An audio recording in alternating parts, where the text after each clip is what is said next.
أعوذ بالله السميع العليم من الشيطان الرجيم بسم الله الرحمن الرحيم الحمد لله وحده الذي صدق وعده ونصر عبده وأعز جنده وهزم الأحزاب وحده أشهد ونشهد أن لا إله إلا الله وحده لا شريك له وأشهد أن محمدا عبده ورسوله اللهم صل وسلم وبارك على رسولنا وعلى حبيبنا وعلى شفيعنا محمد صلى الله عليه وسلم خاتم الأنبياء والمرسلين وعلى آله وأصحابه أجمعين اللهم أعنا على ذكرك وشكرك وحسن عبادتك يا رب العالمين السلام عليكم ورحمة الله وبركاته. Alhamdulillah, tuan-tuan sidang jemaah, para tetamu Allah Subhanahu wa ta'ala, kita mulakan bersama-sama perhimpunan yang penuh barakah dan majlis ilmu yang turut bersama kita pada saat ini. Malaikat-malaikat yang mulia dengan kita panjatkan setinggi puji-pujian dan setinggi kesyukuran kehadrat Allah Subhanahu wa ta'ala atas segala limpah kurniaan, rezeki-rezeki dan nikmat Allah Subhanahu wa ta'ala yang masih dipanjangkan. Alhamdulillah, masih direzekikan, dipinjamkan kepada kita. Termasuklah tuan-tuan sekalian, nikmat umur, nikmat usia yang sekali lagi berdasarkan umur kita masing-masing, kita direzeki ke Allah Subhanahu wa ta'ala dapat berada pada bulan Rajab yang mungkin tuan-tuan sekalian tiada ataupun tidaklah nampak terzahir suasananya, kan, rasanya biasa je, tidak seperti Ramadan yang ramai manusia hadir. Saya yakin di sini pun sama, kan, penuh parking di bawahnya, disebabkan kita meraihkan bulan Ramadan dengan bersungguhnya kita pada amalan dan ibadah. Sedangkan tuan-tuan sekalian, hakikatnya Rajab yang kita ada ni pun adalah bulan yang besar, kerana kemuliaannya bahkan disebutkan sendiri oleh Allah SWT di dalam Al-Quran. Dia bila benda ada dalam Al-Quran ni, maksudnya dia merentas mazhab. Orang duk gaduh afdal ke tidak, sebahagian amalan kita jadi confuse, okey ke tidak, pahalanya banyak ke tidak. Ustaz ada yang kata ini tak sunat pula, ada orang yang kata benda ni sunat. Sebaliknya tuan-tuan, bagi melibatkan bulan-bulan haram yang empat termasuk Rajab di dalamnya, ia adalah kesepakatan para ulama. Kerana yang pertama disebutkan sendiri oleh Allah Ta'ala dalam Al-Quran. Yang kedua tuan-tuan sekalian, ia dihuraikan pula oleh Nabi SAW di dalam hadis-hadis. Dan yang ketiga, dihuraikan Nabi SAW dengan cara yang sangat detail.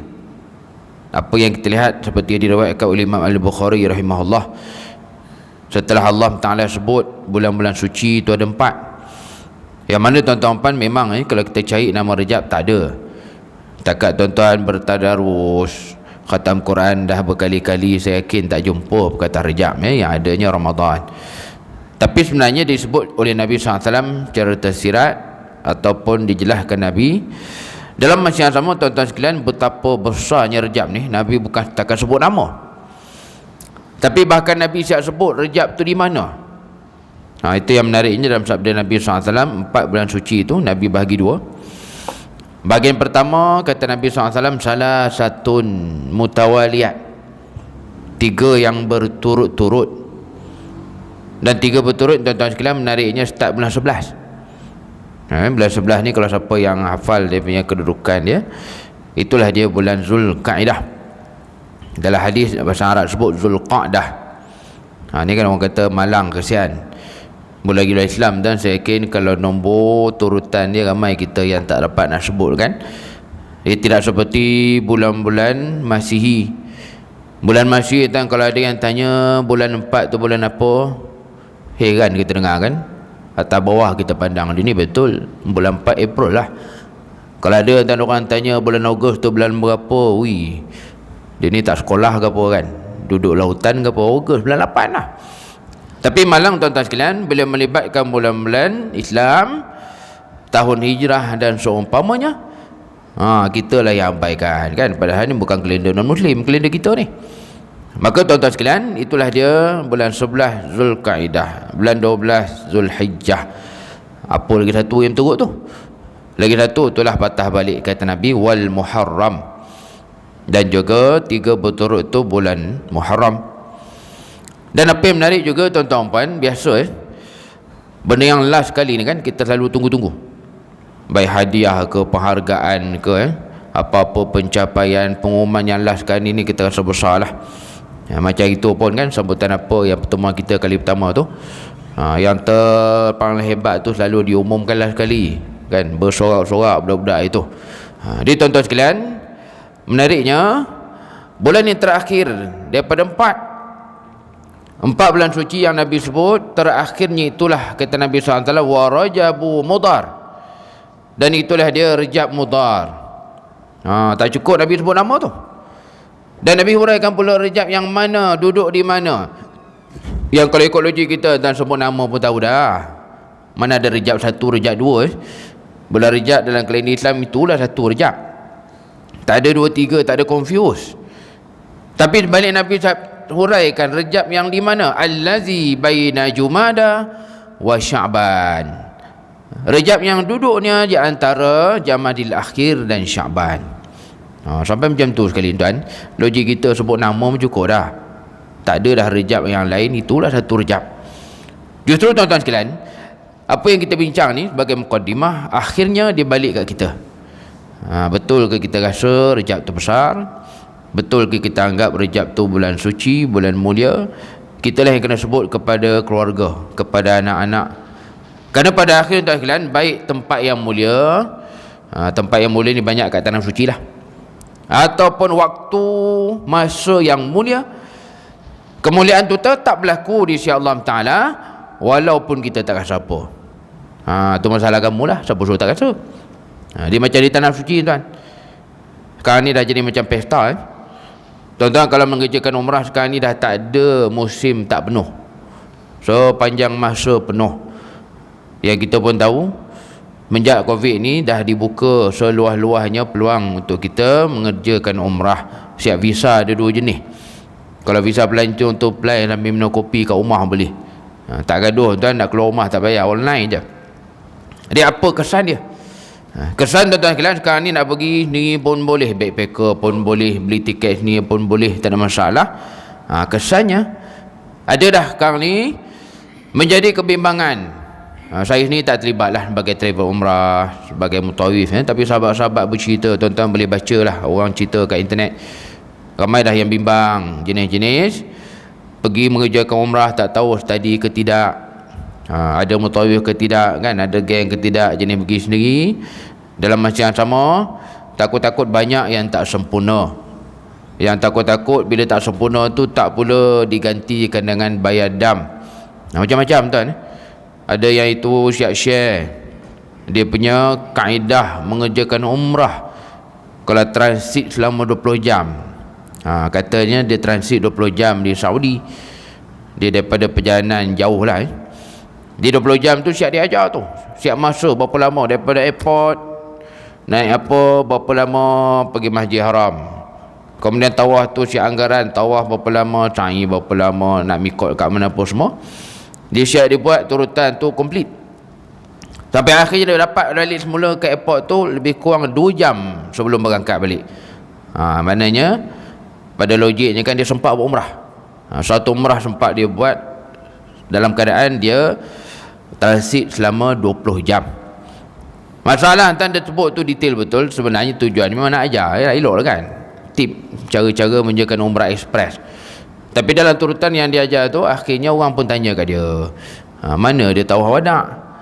Tawaf yang mesti kita buat ketika meninggalkan tanah suci, yang punya tak ada dia buat, tak ada dah senarai. Yang akhirnya bila orang tanya, dia pun tak ada penjelasan. Itu tuan, benda yang mungkin ada orang beranggapan umrah tu maksudnya habis dengan bercukur, dengan tahlul, dengan bergunting je. Sebenarnya meninggalkan tanah suci juga salah satu tuntutannya adalah mesti kita bertawaf wada', kan? Bahasa kita wida' lah. Yang betulnya bukan wida' tuan, macam nasyid tu, min saniyatil wada'. Sebutan betulnya wada', meninggalkan tanah suci kena buat tawaf wada' tu. Dia ada dah yang terlepas sampai share tip kat orang, rupanya tak buat tawaf wada'. Itu macam-macam lagi tuan, macam-macam lah keadaan di tanah suci. Yang kebimbangannya, ketika berada di tempat yang terpaling mulia itu pun tak masuk ke dalam jiwa kemuliaannya. Itu yang kita risau. Itu belum lagi jenis yang bergambar. Dia kalau cakap kenangan tak pun kan, ni bergambar tu masalahnya ada produk pegang tu kan. Dia tak adalah buat apa-apa, caption apa semua, tapi pun faham lah kan. Banyak-banyak benda boleh pegang, benda tu lah dia pegang. Yang biasa logik kita kan, untuk kenangan nak pegang apa kan, buat cheese gitu sudah lah. Buat love ke apa kan, ini pegang produk. Ada yang buat live video Facebook depan Kaabah, belakang Kaabah, awak kat depan cerita pasal servis, cerita pasal produk depan Masjidil Haram dalam tempat yang mulia. Itulah tuan-tuan sekalian yang pertama kita sebut. Maka kita lah rugi pada tempat yang mulia seperti itu, bahkan tak terasa apa-apa, masih lagi tentang dunia, tak habis-habis lagi tentang perkara-perkara yang sebenarnya menggambarkan hormat ataupun tidak kita dengan tempat yang mulia. Itu yang pertama. Kemudian yang kedua tuan-tuan, inilah yang kita ada sekarang ni, bulan-bulan ataupun waktu-waktu yang mulia. Jadi tuan-tuan sekalian, kita lah kena bacalah sikit, apa-apa berkaitan Rejab, ceritalah kepada keluarga. Dah tengah bulan pun Rejab, saya rasa dah 13 ke 14 bulan dah, kan orang kata dah berlalu lama dah Rejab ni pun. Ya, hakikatnya ia tidaklah remeh dan tidaklah kecil, kerana ia disebut sendiri oleh Allah Subhanahu wa taala di dalam Al-Quran. Jadi tuan-tuan sekalian, benda-benda begini kitalah yang kena zahirkan, kan, sama ada dia punya zuk, istilah dia orang kata feel lah, dia punya feel, dia punya zuk tu kitalah kena usahakan. Kerana pada akhirnya Allah SWT tak rugi apa. Rejab tu dia jalan je, dalam macam lama kita lah yang rugi, bila tak dihargai, tak betul-betul kita besarkan masa-masa yang mulia tersebut. Alhamdulillah tuan-tuan muslimin mati Allah Ta'ala. Maka satu daripada usaha dan ikhtiar kita untuk memuliakan Rejab ini adalah dengan kita terus sambung pengajaran iktibar daripada hadis-hadis Nabi SAW berkaitan dengan diri dan pribadi baginda daripada kitab Syama'il Muhammadiyah, yang mana hadis terusnya tuan-tuan sekalian kita nak bincangkan satu perkara yang betul-betul besar. Terutama benda ni Nabi dah jaga ketika di zaman itu. Kita nak sentuh malam ni berkaitan dengan kebersihan. Kebersihan tuan-tuan, kita kena malu. Nabi SAW meletakkan benchmark yang punya tinggi, tanda arah yang kita keringat. Nabi menunjukkan kebersihan yang hebat itu di zaman yang air paip pun tak ada. Zaman kita kan bukan kata tak ada air paip, zaman kita air itu boleh tarik, kan, pasang wayar panjang, tariklah sampai bilik tidur boleh. Nak tarik wayar panjang sampai atas bumbung boleh, sambung je lah getah. Jadi tuan-tuan sekalian, sebaliknya kebersihan di zaman Nabi SAW itu dijaga dalam keadaan cara yang sangat-sangat daif. Walaupun mungkin tuan-tuan pernah guna telaga kan, alah Ustaz, takat telaga kampung saya pun ada. Saya besar dulu dengan telaga pun daifnya. Tak sama tuan. Tuan-tuan kalau duduk di kampung dulu memang guna telaga rumah nenek, rumah atuk, rumah moyang, tuan, mana sama. Kerana telaga kalau kita di kampung tuan boleh kata satu rumah satu telaga, kan, walaupun susah jugalah kan, kena ambil air, kena pikul lah, kena itu, kena ini, tapi paling-paling pun telaga tu dekat rumah, boleh kata seorang satu. Jangan dengar tuan dekat kampung telaga share satu kampung, kan, pelik terdengar kan, satu kampung share satu telaga je. Kalau macam di Pantai Timur kan sekarang ni ada sebahagiannya korek apa istilah dia, boring apa tu, dia kalau korek air sampai bawah tanah macam di Pantai Timur tu pun sama juga. Satu korek satu rumah lah. Bukan satu korek itu satu taman pula. Satu korek itu bukan untuk satu lorong. Dia tuan-tuan sekalian, kalau siapa pernah berasa susah dengan menggunakan air telaga di kampung dengan nenek, dengan atuk, dengan moyang dulu, langsung tak sama dengan zaman Nabi ni. Kerana zaman Nabi SAW, kemudahan air tu sangat minimum. Air telaga tu maksudnya kena share ramai-ramai. Ini kisah yang tuan-tuan boleh google pun. Sayyidina Osman sampai beli telaga Yahudi untuk mudahkan umat Islam menggunakan air. Yang bila dah beli itu bukan maksudnya seorang satu telaga pun, share lah. Share sama umat Islam yang asalnya telaga orang Yahudi dibeli oleh Sayyidina Osman. Jadi tuan-tuan sekalian, ini yang kita nak bincang ke malam ni. Hakikatnya kita hidup di zaman moden yang air bersuci itu terlalu mudah. Justru tuan-tuan sekalian, benchmark yang diletak dengan tinggi ini, jangan kita pula yang merendahkannya. Jangan kita lah yang cerai. Kan zaman sekarang ni air punya senang, pipe ada apa semua. Tiba-tiba kita lah yang tak betul-betul dalam bersuci. Minta maaf sebut tuan. Salah satunya orang lelaki, kalau ada yang sampai tak rajin nak membasuh setelah buang air kecil lah, terutama kan, buang air besar tu tak ada masalah, ni buang air kecil ni yang sekadar lap-lap begitu saja. Bila dah buang air kecil dalam masa lama, tak buang air kecil dengan betul, tidak dibersihkan dengan betul kan, sebenarnya kita dah merendahkan darjat dan benchmark yang dibuat oleh Rasulullah SAW. Bayangkan zaman Nabi yang tak ada air pipe pun, Nabi dah ajar kita bersuci itu sepatutnya dengan air. Tiba-tiba sampai kita ni zaman moden punya senang nak dapat air, kita pula yang sekarang ni punya nak senang kata elap je kan. Bukan nak senang ni, sebenarnya pemalas saja sebenarnya itu. Itu nak kata, dan kita lah pula merendahkan taraf yang dah ditinggikan, dah dimuliakan oleh Rasulullah sallallahu alaihi wasallam. Tuan-tuan muslimin mesti Allah Taala, itu belum cerita lagi pasal azab. Kan kita tahu azab kubur tuan, janganlah bayang sebab solat bilion-bilion. Kita sekarang sembang kan memang bilion-bilion kan, mana ada juta dah. Walaupun duit yang kita ada tak adalah banyak itu kan, tapi sembang kan bilion-bilion je. Jangan ingat tuan, azab kubur itu sebab apa? Sebab bunuh orang, pukul orang, solat, berasuah apa semua, tidak. Azab kubur tu boleh berlaku dengan sebab basuh air kencing je. Yang kemarin kita sembang kemah ni kan, orang lain semua salah, kita betul. Sana rasuah, sini solat, sini lingkup, sana apa macam-macam. Rupanya azab kubur tu daripada basuh air kencing je. Itu yang kita kena ingat. Hakikatnya penampilan diri dan kebersihan diri, Nabi SAW meletakkan tanda arah yang sangat tinggi. Malu kita tuan. Itu belum lagi nanti kalau panjang umur lah, dia tak tahulah sampai ke tidak. Bak rambut Nabi SAW, bayang tuan, sampai ke hujung usianya. Sahabat melihat ni waktu khutbah Nabi terakhir sebelum Nabi wafat. Sahabat masih melihat Nabi pada khutbah terakhirnya itu masih meminyakkan rambutnya. Yang sahabat lihat kelihatan hitam dan berkilat rambut Nabi SAW. Serban Nabi itu adalah kena sikit minyak-minyak sampai nampak basah. Waktu tu bila? Waktu Nabi nak meninggal lah.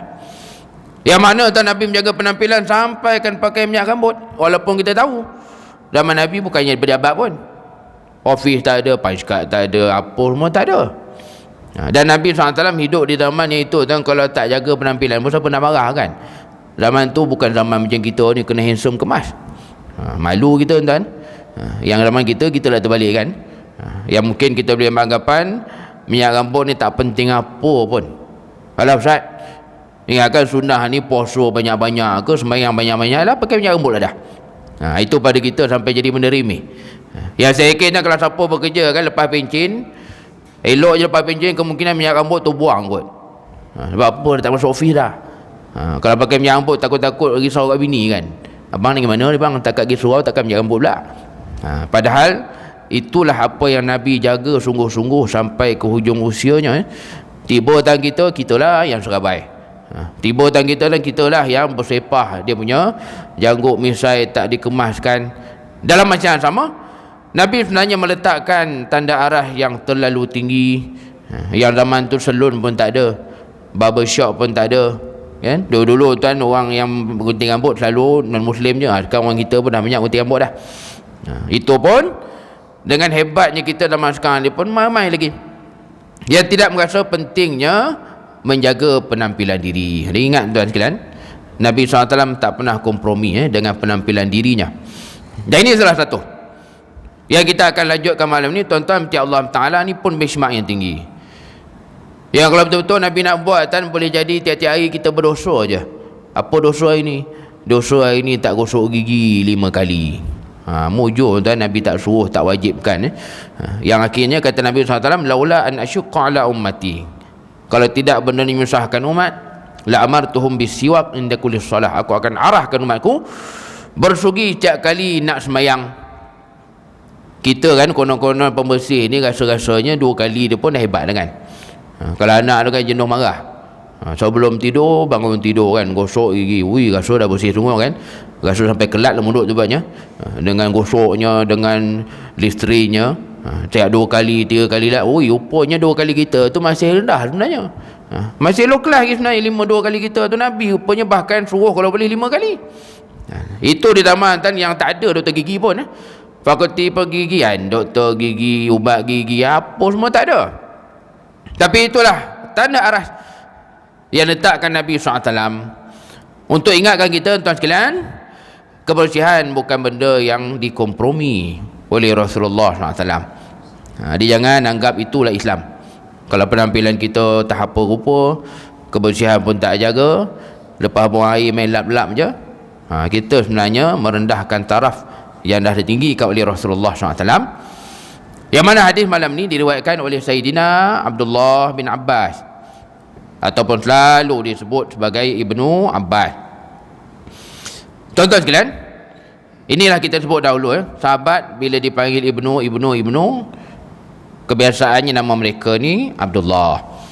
Dia dipanggil Ibnu sebab nama mereka sama, dan diorang ada budaya menisbahkan kepada ayah.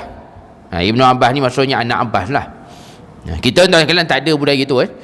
Kalau dipanggil anak kan, macam saya, ayah saya Ramli, anak Ramli, Assalamualaikum Ustaz anak Ramli, kan merah muka kita kan, tak datang lah suara ni lain macam. Kita elok ada nama anak Ramli dia panggilnya. Kita tak ada budaya itu. Dalam masa yang sama, ini apa yang selalu menjadi panggilan Ibnu Abbas.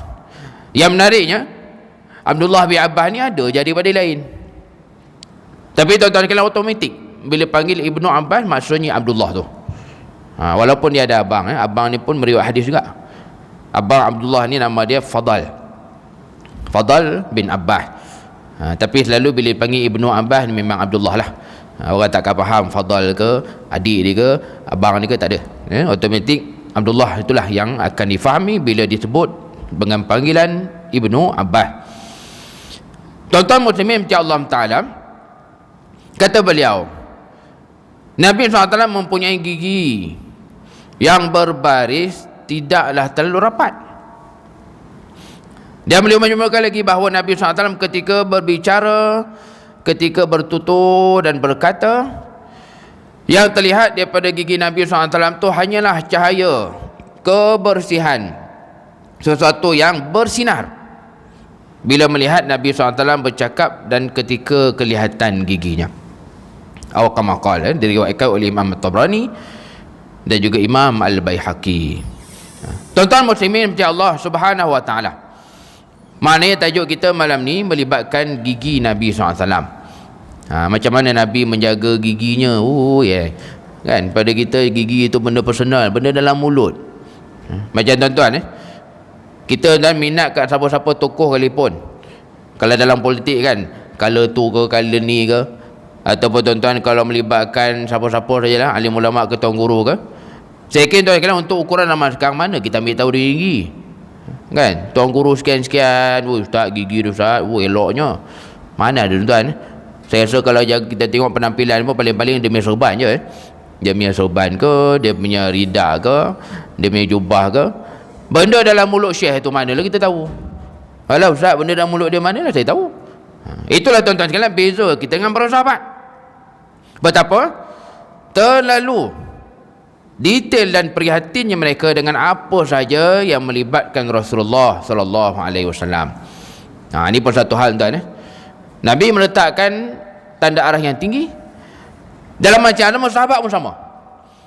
Sahabat dalam mengingati Nabi SAW pun luar biasa juga. Baik itu tuan, ada orang buat gurauan yang kasar jugalah. Janganlah kata hidupkan Nabi SAW ni benda yang mudah. Dulu tuan-tuan kalau ingat lagu yang mula-mula masuk ke Malaysia dulu, Laukana Bainana Al-Habib, kan sedih lagu tu kan. Itu lagu yang sebenarnya dulu ada rancangan TV pun. Rancangan TV tuan, seingat saya dulu di TV berapa lupa dah. Yang rancangan tu mudah aja, dia interview orang lah. Rancangan Arab tepi jalan lah, kat bus stop lah, kat pasar lah. Dia reaksi orang kan, Laukana Bainana tu maksudnya kalaulah Nabi bersama dengan kita. Menangis semua kan. Yang dia interview tu, kalau Nabi dengan kita gitulah, ginilah, rindulah, apalah. Hakikat tuan sekalian, adakah betul kalau Nabi SAW bersama kita, kita akan jadi seperti mana para sahabat? Yang boleh ingat semua pasal Nabi, benda dalam mulut Nabi pun boleh ambil tahu. Kalau kata khutbah boleh ingat sebiji-sebiji. Ni kalau tanya kan tak tahu boleh buat marah juga. Apa khutbah semalam, perenggan yang ketiga? Kan apa benda Ustaz ni kan? Ceramah sudah lah, jangan tertanya pula. Jangan kata tuan khutbah semalam tanya perenggan ketiga, tajuk apa melupa dah. Entahlah Ustaz, minta maaf dah, saya datang malam tersangkut lah keluar. Kan tak tahu, tak dengar tajuk. Itu dan dhaif kita dia. Dia janganlah kata kalau Nabi dengan kita macam tu lah, macam ni lah. Hakikatnya apa yang kita prihatin tentang syariat Allah ni pun banyak kan. Orang kata banyak yang kita tak dapat nak catch up pun, banyak yang kita terlepas pun.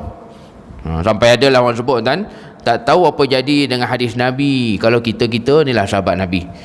Ayat Quran kan tak tahu apa jadi Yang dapat kepada kita, dapat dijaga dengan selamat itu ayatnya 6236. Kan jumlah ayat Quran pun ramai yang masih salah lagi. Ayat Quran tu bukan 6666. Ayat Quran 6236. Itu belum cerita nak hafal kan. Maka itulah yang kita lihat.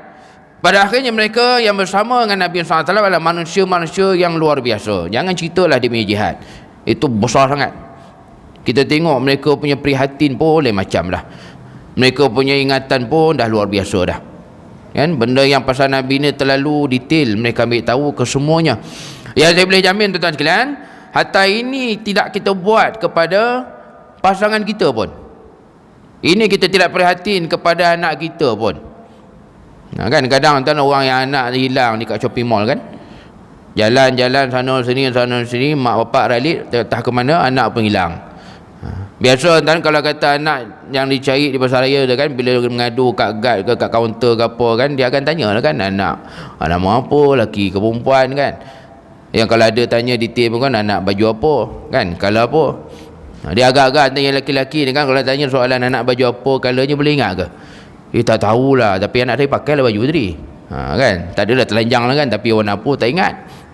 Itu tuan anak yang baru je hilang tu, bukan jumpa minggu lepas pun, baru hilang tu. Yang kita kaum bapa ni memang tak ingat apa dah. Itulah gambaran. Maka apa yang kita bincangkan pada malam ni, Masya Allah, melibatkan begitulah prihatinnya para sahabat terhadap apa sahaja berkaitan dengan Rasulullah SAW. Tuan-tuan sekalian, yang pertama pengajaran daripada hari ini, satu yang menarik kita boleh ambil adalah tentang bentuk gigi Nabi SAW. Yang kata Abdullah bin Abbas, rupanya gigi Nabi SAW itu tidaklah betul-betul rapat pun.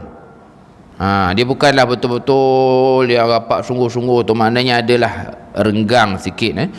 Gigi Nabi SAW tu mungkin adalah jarak sikit. Maka untuk iktibar yang pertama tuan-tuan sekalian, rupanya macam inilah bentuk gigi Nabi SAW. Yang tidaklah seperti benda yang diiklankan pun. Kan kalau kat TV kan gitu yang diiklankan yang rapat betul-betul tu.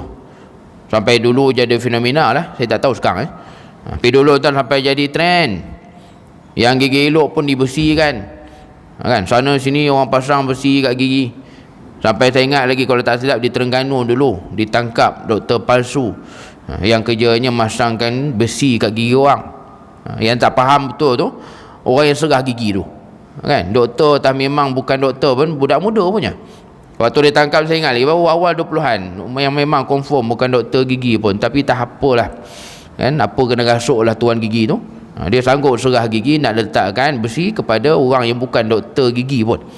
Jadi tuan-tuan sekalian, tujuannya tu lah dia kan, nak bagi gigi tu rapat, cantik, elok. Rupanya bila kita baca lah hadis Nabi SAW, bahkan gigi Nabi tu pun tidaklah betul-betul rapat pun. Nah, ini yang sekaligus untuk ingatkan kita bahawa Nabi SAW itu bahkan rupa yang terbaik. Nah, ini dulu saya ada sebut waktu kita punya kuliah pertama dulu. Bahkan dibandingkan dengan Nabi Yusuf AS, Nabi Yusuf tu hanya separuh.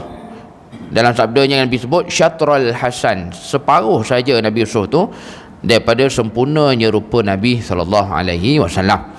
Justru tuan-tuan sekalian, yang pertama ni kita boleh ambil iktibar, bukan masalah rupa gigi itu sangat, tapi yang paling pentingnya adalah macam mana penjagaannya, macam mana dijaga kebersihannya. Macam yang kita sebut tadi lah sikit, yang kadang orang duk concern sangat, betul-betul jaga dia punya rupa lah. Kalau jarang, kalau jonggang dan malu kat orang lah apa semua, berhabis beribu-ribu pasang besi. Dalam masa yang sama, kebersihan dan juga bagaimana penjagaannya tak ada pun ditekankan. Jadi tuan-tuan sekalian, ini yang pertama yang disebut oleh para ulama, selagi tidak menjejaskan kualiti kehidupan, kesihatan dan sebagainya, apa yang ada di tubuh kita dan hargailah, kan, asalkan benda tu tak menyusahkan sangat-sangat. Maknanya biarlah maintain gitu. Kalau tak ada apa-apa keperluan yang terlalu mendesak. Melainkan kalau kat tubuh kita ni ada yang berat sangat lah, sampai kena operate, sampai kena buang, ataupun sampai kena ubah dan sebagainya, itu kalau sampai teruk-teruk sangat, buatlah. Tapi setakat sikit-sikit kita hargailah, kerana itulah juga bentuk rupa terutamanya gigi Rasulullah SAW. Baik tuan-tuan sekalian, kemudian yang kedua, daripada hadis yang kita bincangkan ini, kata Abdullah bin Abbas, yang terpancar daripada gigi Nabi itu adalah cahaya, dan apa yang mereka lihat itu adalah sinar, yang sekaligus dihuraikan oleh para ulama, ia adalah bukti betapa bersihnya gigi Rasulullah SAW. Dan ini yang kita sebutkan tadi tuan sekalian, rupanya kita dah jaga betul-betul ramalan lagi, tak sampai benchmark Nabi pun, tak sampai pun tahap dan taraf yang diletakkan Nabi SAW. Yang waktu tu bau gigi pun belum ada. Ini dan kalau saya yakin kita pergi haji, pergi umrah kan, kita akan bawa balik kayu sugi, itu yang diguna zaman Nabi tu. Confirm tak, memang tak ada bau gigi ke Listerine ke, tak ada zaman Nabi. Ya, zaman kita lagi canggih. Zaman kita sekarang ni hatta bau gigi tu boleh bergerak sendiri, kan, tekan on je, tekan on, bergerak tu. Tapi saya yakin dan siapa yang pakai bau gigi elektronik itu agak-agak ada ke 5 kali gosok kan. Tak ada kerja pada kita sampai 5 kali, mentang-mentang ada bateri, dia bau gigi 5 kali dia belasah gigi tu, kita pun tak buat. Walhal itulah ukuran yang ditegaskan Nabi SAW, yang kata Nabi, benda tu mujur sebab tak nak menyusahkan umat. Justru tuan-tuan muslimin percaya Allah, maka pengajaran kedua ini boleh kita anggap apa saja yang melibatkan penampilan diri, kebersihan diri, ia juga perkara yang besar. Lagi-lagi gigi kan, benda yang kalau boleh kena sebutkan kepada anak-anak, kalau boleh ingatkan mereka, kalau boleh biar sampai tahap kita gosokkan ajar. Kerana apa saja yang melibatkan tandas ni kan, benda yang kena ingat, ia akan memberi kesan juga kepada rumah. Saya cakap tuan-tuan kan, antara kebimbangan melibatkan anak-anak ni salah satunya ketika masuk ke tandas. Ini tuan-tuan, sekarang ni kita cuti panjang alhamdulillah sampai Isnin. Jadi kau boleh, anak-anak tu walaupun dia dah kan, istilahnya orang kata dah memayis kan, dah pandai ni, dah faham apa semua, tapi jangan lupa di dalam tandas biarlah anak tu betul-betul tahu bagaimana yang dikatakan benar-benar bersih dan suci. Terutamanya bila keluar daripada tandas tu, maksudnya apa? Maksudnya yang di dalam tu boleh jadi tidak silap bulan dibawa keluar juga. Hari tuan, maknanya langkah kaki dia, dia berjalan dan sebagainya. Bayangkanlah kalau tak disucikan betul-betul dalam tandas tu. Yang bila keluar tu kan, terus jalan sana sini, berlari balik. Ini saya cakap tuan-tuan, kadang risau bila tengok terutama budak-budak yang masuk tandas, punyalah kejap. Kita rasa ni kejap tu memang tak logik. Ini tuan benda yang kalau kita anggap perkara kecil, benda tu benda yang remeh, hati-hatilah. Kerana najis itu perkara yang sangat besar kesannya, sehingga ia antara perkara yang utama menjadi asbab seseorang itu diazab di dalam kubur, waliyadzubillah. Jadi biar kena sebut betul-betul kan anak-anak kalau kita basuh tu mestilah melibatkan juga anggota-anggota yang takut-takut ada terpercik kan, terpercik kat kaki dan sebagainya. Yang saya pun kadang risau jenis-jenis yang masuk tandas tu sekejap betul kan, tak apa dia buat tak tahu kan. Dalam masa yang sama, inilah tuan-tuan sekalian, Nabi di zaman yang waktu itu bahkan tak ada pun air paip, tak ada pun kemudahan macam kita bersuci ni, tapi Nabi lah yang mengajarkan kita betapa besar dan pentingnya kesucian dan kebersihan. Tuan-tuan muslimin mati Allah SWT, itu yang kedua. Maka yang dilihat oleh sahabat itu semuanya adalah benda yang baik-baik, yang elok-elok, hatta benda yang dalam mulut Rasulullah sallallahu alaihi wasallam. Saya ni dan antara perkara yang boleh saya nak sebutkan berkaitan dengan bersugi 5 kali tadi Dia tuan-tuan sekalian, kita kalau tak mampu, saya sini pun mengaku saya tak mampu. Sebab Nabi sampai sebut 5 kali tu dalam lafaz yang sebenarnya Nabi tidak sebut dengan perkataan sebelum. Nah, ini satu hal juga tuan-tuan Yang Nabi kata 5 kali melibatkan solat itu bukan sebelum, tapi Nabi sebut dengan lafaz inda. Jadi kalau dalam bahasa Arab tentang sebelum ni macam kita sembahyang sunat tu kan, sebelum tu apa kita panggil? Kita akan panggil solat tu solat qabliyah. Daripada asal perkataan qabla kan, qabla ni sebelum lah. Di dalam bahasa Arab sebelum tu qabla. Masalahnya yang Nabi sebut berkaitan bersugi 5 kali itu bukan qabla. Yang Nabi sebut tu adalah lafaz inda. Inda ni maksudnya apa? Ia merujuk kepada perbuatan yang bersama-sama. Sekali dan seiring, itulah inda. Sebab kalau qabla dia sebelum yang ada tempoh masa. Macam kita qabliyah kan, ada masa 10 minit, 15 minit, maka waktu itulah kita qabliyah subuh ke, qabliyah apa ke. Tapi inda ni sebaliknya dia betul-betul bersama-sama. Baik itu tuan-tuan sekalian, kita tak mampu nak bersugi betul-betul ketika setiap kali solat. Kalau ada siapa-siapa yang dia usahakan, dia buat, yang kita akan lihat dia bersugi dekat dalam sah sebelah kita ke apa ke, hati-hati tu. Jangan pula ada di kalangan kita yang tak selesa. Siap tarik muka, siap komplain, tandas ada kat luar tu. Pilih je nak air apa, pergilah sugi sana. Yang kita lah komplain. Dalam masa yang sama, ia takut-takut sekadar menzahirkan betapa tak tahunya kita, ataupun bahasa kasarnya jahil lah. Takut-takutan kita yang terzahir jahilnya.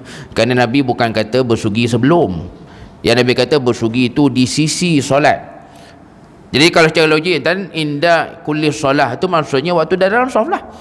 Betul-betul dah nak semayang dah, orang kata dah sipi-sipi nak semayang dah, waktu dalam sah itulah yang tepat untuk bersugi kalau betul-betul kita tengok dalam lafaz yang diguna oleh Nabi SAW. Dia hati-hati tuan sekalian, kalau ada orang yang kita jumpa memang dia bersugi sebelah kita ke dalam saf ke, jangan kita lah tarik muka kan, kita lah tutup hidung lah, lari lah, apalah. Itu menggambarkan kita yang tak tahu. Kita lah yang sebenarnya mungkin tak pernah dengar yang Nabi suruh tu memang indah, bukannya qabla. Maka ada siapa yang boleh buat, siapa yang betul-betul jaga, dan anggaplah orang tu dah tolong kita. Dia tolong kita sebenarnya, dia yang mampu menghidupkan sunnah tersebut. Kita yang tak dapat nak buat, jangan banyak sungai pula kan. Kita lah yang tak dapat buat, kita lah yang tarik muka lah itu ini. Sedangkan itu adalah asal daripada hadis yang disebutkan oleh Rasulullah sallallahu alaihi wasallam. Tuan-tuan muslimin mati Allah Subhanahu wa taala, maka daripada itu sekaligus mengingatkan kita pada diri kita ni betul-betul tanggungjawab daripada Allah Subhanahu wa taala. Ya Nabi betul-betul letak tanda arah benchmark yang tinggi sungguh, sampai melibatkan perkara yang detail dan kecil. Yang akhir tuan sekalian, benda-benda yang kita tak rajin, yang kita malas nak buat, jangan dianggap benda itulah benda agama. Takut-takut banyak sangat benda agama yang kita tinggalkan, termasuk penampilan diri yang dizahirkan oleh Rasulullah sallallahu alaihi wasallam. Dan begitu juga disebutkan di sini, maka Nabi SAW apa yang dicontohkan oleh baginda itu pastinya benda yang mampu diikut. Ini pun satu hal tuan. Melibatkan kebersihan, janganlah kata benda tu susah, benda tu berat, benda tu payah nak dibuat. Kerana hakikatnya Nabi SAW pun seorang manusia. Lagilah tuan-tuan, kalau ikut logik zaman Nabi itu lagi susah. Kau nak bersuci itu kena angkat air kan, kena pikul, kena bawa sana bawa sini. Yang kalau kata macam beruh gigi bersugi ni pun benda tu kena cari kayunya, kena dibuat apa semualah. Dia tak ada apa yang payah dan berat, kerana semua yang melibatkan penjagaan diri ini dah ditunjukkan pun, dah dilakukan pun oleh Rasulullah SAW. Yang zaman Nabi tu lagi susah pada zaman kita ni. Kalau kita nak banding kan, selalu kan kita di Malaysia ni selalu orang compare zaman susah ni zaman Jepun. Zaman Jepun Ustaz, susah Ustaz. Mana ada tuan kan, banding zaman Nabi, zaman Jepun tak lahir lagi zaman Nabi tu tak tahu lah Jepun ada apa sana. Nak kata lama lagilah zaman Nabi tu lebih lama daripada zaman yang kita nak sebut lah, zaman Jepun ke penjajahan ke apa ke. Justru tuan-tuan muslimin mesti Allah Ta'ala, maka daripada apa yang kita bicarakan ini, mudah-mudahan cubalah kita sebutkan juga, terapkan juga kepada anak-anak, kepada keluarga kita, bahawa dalam beragama bukan mata-mata ibadah, bukan mata-mata yang kita faham beragama ni semayang lah, puasa lah, sedekah apa semua, termasuk penjagaan diri yang sangat-sangat besar dititik beratkan oleh Nabi SAW. Yang tahap Nabi itu sampai ada yang kita tak terbuat. Walhal cara logiknya zaman sekarang lagi senang nak buat. Zaman sekarang kita ni menjaga kebersihan tu lagi mudah, lagi senang. Tuan-tuan muslimin mesti Allah, maka itulah apa yang sama-sama dapat kita kongsikan pada malam ini. Satu perkara yang mungkin selama ni kita rasa macam biasa-biasa, tak adalah remeh kan, kita jaga je kebersihan gigi ni. Tapi pada kita takat gitu-gitu je lah kan, dapat gosok gigi tu okey lah, paling-paling pun 2 kali kan, 3 kali tu kira dah advance dah. Rupanya Nabi SAW lebih pada itu. Ya hakikat tuan sekalian, ia berlaku di zaman yang punyalah lama, jauh sungguh dengan zaman kita, yang hatta waktu itu pun dah diajarkan bagaimana sifat orang beriman. Salah satunya mereka tidak kompromi dengan kebersihan. Baik itu tuan, bila kita sebut kebersihan sebahagian daripada iman, itu maksudnya iman sempurna, termasuklah mereka yang menjaga penampilan diri. Dia jangan lagi anggap lepas ni iman sempurna adalah mereka yang qabliyah subuh saja kan, atau kadang ada orang faham iman sempurna ni yang jaga sembahyang duha. Ada dan saya dulu dimasukkan dalam grup-grup bisnes, sampaikan tiap-tiap kali duha tu akan ada reminder, jangan lupa sembahyang duha. Yang kadang tu kan kita pun heran kan, tunggu kat lepas tu reminder zuhur tak ada lah kan, reminder asar pun tak ada juga, reminder maghrib lagi tak ada lah. Selalu orang bisnes kan maghrib tu yang sibuk tu, yang ada reminder duha aja. Macam sembahyang satu hari dia kan main duha aja dia. Itulah kata kan, kadang orang beranggapan itulah dia beragama, jaga sembahyang duha, jaga sembahyang sunat, qabliyah apa semua. Sedangkan termasuk yang dijaga itu adalah bagaimana kebersihan dan kesucian diri kita, yang kesannya takut-takut sampai ke kubur, waliyadzubillah. Wallahu ta'ala a'lam. Aqulu qawli hadza wa astaghfirullahal azim li wa lakum. Wassalamualaikum warahmatullahi wabarakatuh. A'udzubillahi minasyaitonir rajim. Bismillahirrahmanirrahim. Alhamdulillah. Salatan wa salaman ala Rasulillah. Allahumma ja'alna minal ladzina yastami'una al-qawla fayattabi'una ahsanah. Sallallahu alaihi wasallam Muhammad. Walhamdulillahirabbil alamin. Izinkan ku bertaubat.